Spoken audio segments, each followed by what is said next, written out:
Forgive but never forget。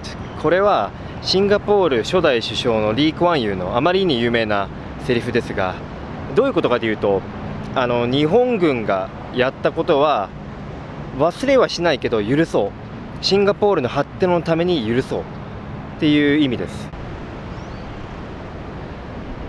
日本軍占領時の犠牲を忘れないために建てられたのがこちら、Civilian War Memorial です。日本語では決済の塔って言いますね。1967年2月15日に建てられました。でこういう歴史系は結構炎上しやすいのは過去の経験から分かってるんで、概要だけさらっと言うと、1942年日本軍がシンガポールを占領しました。で結局3年間、占領が続いて、最後には日本軍が降伏する形で支配が終わりました。シンガポールを湘南島っていう国の名前に変えて、教育も娯楽も全て日本語にさせて、あとはその占領中はそのシンガポールの国民が毎朝日本の方角に向かって、敬礼だったかな、敬礼して君が代を歌うっていうのが義務付けられました。そういった背景もありつつ、一番その占領期間中の一番の事件が華僑粛清事件っていうのがあって、これ何かというと、占領をしてすぐに日本軍は、華僑の人を全員集めて、端的に言うと虐殺しました。で理由としては、当時は華僑の反日家が結構いたので、日本軍はシンガポールの治安を乱すっていうことで、華僑を処分することにしたんですが、一番の問題は、罪がないものであったり、反日じゃない人たちも殺してしまった。で日本の政府の発表では5000人だったかな。ただシンガポールの見解では5万人ぐらいが、亡くなったんじゃないかなっていうふうに言われてます。18歳から50歳の、華僑の人たちを一箇所に集めて、日本軍が選別したんですね。この人は、反日だ、この人は反日じゃないとかで、その選別の仕方が結構適当で、罪のない人たちも殺してしまった。真意は定かじゃないですね。日本は5000人って言ってて、シンガポールは5万人って言ってる。定かではないけど、いずれにせよ痛ましい事件で、この決済の塔の下には、犠牲者たちの遺骨が埋められてます。犠牲者を追悼するために建てられたんですが、4つの塔からなっていて、シンガポールを構成するそれぞれの、人種を表しています。マレー系、中華系、インド系、ユーラシア系で、ここに書いてあるけど、無理やり日本語で読むと、日本占領時期至南人民記念碑、1942年から1945年。僕も正直ここ来るのは初めてです。シンガポールに住んで1年ですが初めてで、前歩くとここですね。スワンとマクラーレンっていう建築家たちにデザインされました。で67メートルらしいですね。でこのように英語、中国語、マレー語、タミル語で書かれてます。多民族国家ならではの。ここ入んない方がいいかな。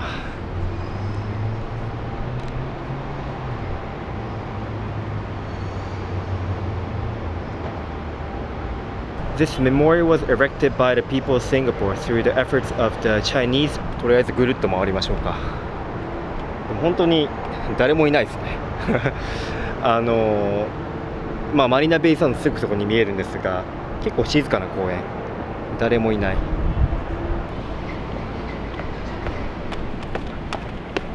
でも今回来れてよかったですね。で今ちょっと思ってたのは、そのチャイナタウンにその日本が占領してた時期に発行された、お札があるんですよ。シンガポール内で利用されたお札、確かバナナマネーっていうんですけど、それがねチャイナタウンで売ってた気がするんですよね、そのお土産として。なんでそこちょっと行きたいなって思います。もうすぐクリスマスなのに相変わらずバカ暑いですが、変にね季節感はちょっとありますよね。最近雨が多かったり、クリスマスのオーナメントがあったり。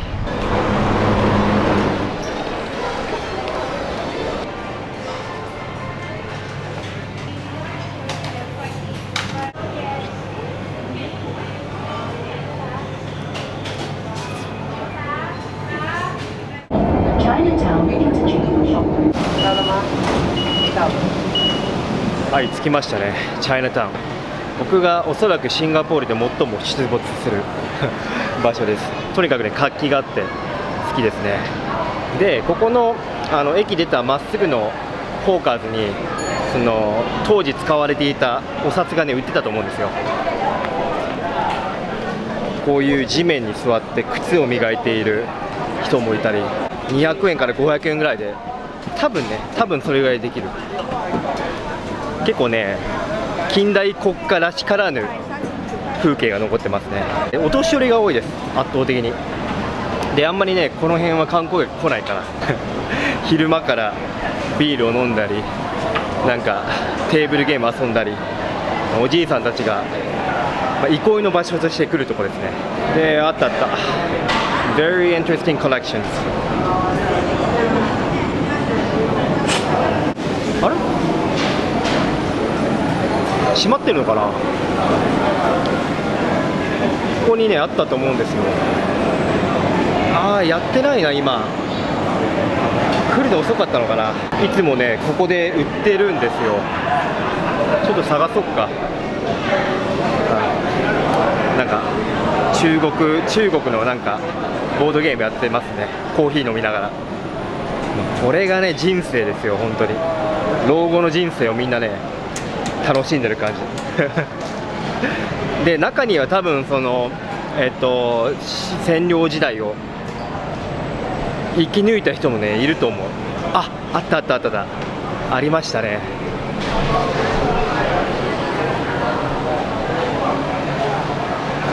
コインとか、あといろんなお札もありますね。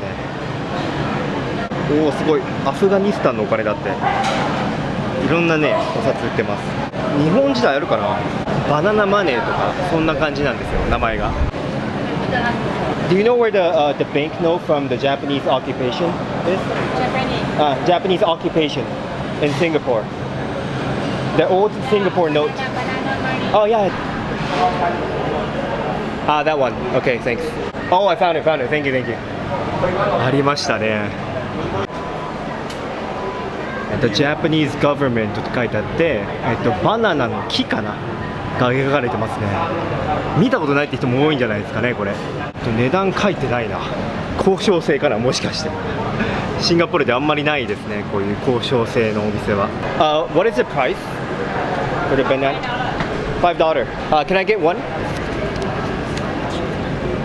多分ね、割引できると思うけど、あんまりね、ケチケチしないで、対応良かったんで、お店の人。Is this all you have from the Japanese occupation?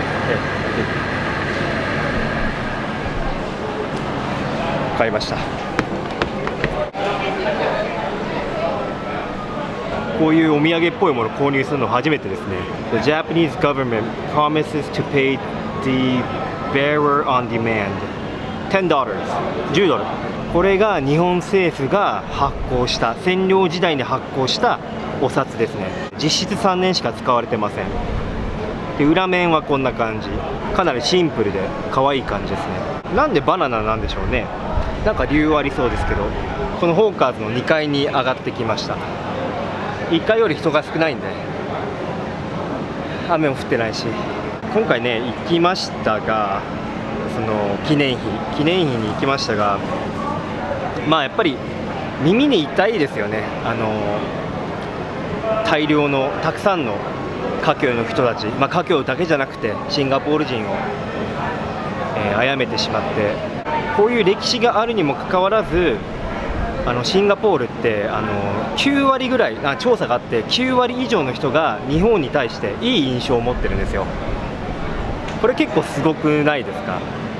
で、これなんでかというと、初代首相のリー・クワンユーの、おかげですね。終戦後はもちろんアンチ日本、反日の人が多かったんですよ。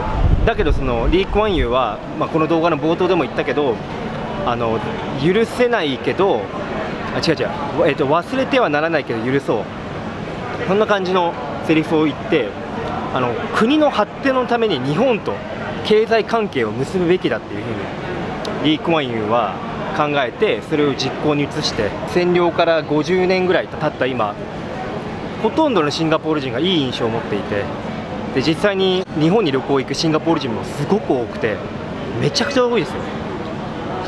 北海道から沖縄まで結構みんな行ってる印象で、街のそこら中に日本の飲食店もあったり、日本っていうブランド自体が確立されていて、例えば現地の会社だけど、ジャパン IPL とかジャパンファニチャーとか日本家具、ジャパンっていう名前がつけばみんな品質がいいんだなっていうふうに思ってくれるので、日本の企業じゃないけど日本っていう名前をそのブランドにつけてたり、とにかくすごく友好的な関係を今結んでいて、それは本当にリー・クワンユーのおかげですね。で僕は日本人、シンガポールに住む日本人としてここにね住ませてもらっていることで感謝してますし、当時あんなことがあったのに今はこうやって日本を許してくれて友好的な関係を結んでいるってことにシンガポールに住む者としては感謝します。でこういう歴史のことって、僕も正直そんなに詳しくなかったし、この動画を見てる方でもこんなん知らなかったって人多いと思うんですよ。なんで引き続き、せっかくシンガポールに住んでるんで、なかなかガイドブックとかテレビ番組では取り上げられないような出来事について発信できたらなと思います。もしこの動画が面白かったら、いいねを残していってくれれば嬉しいです。いつか占領時代を生き抜いた方とね、お話できたら嬉しいですね。中にはトラウマになってる人もいるだろうから難しいかもしれないけど、いつか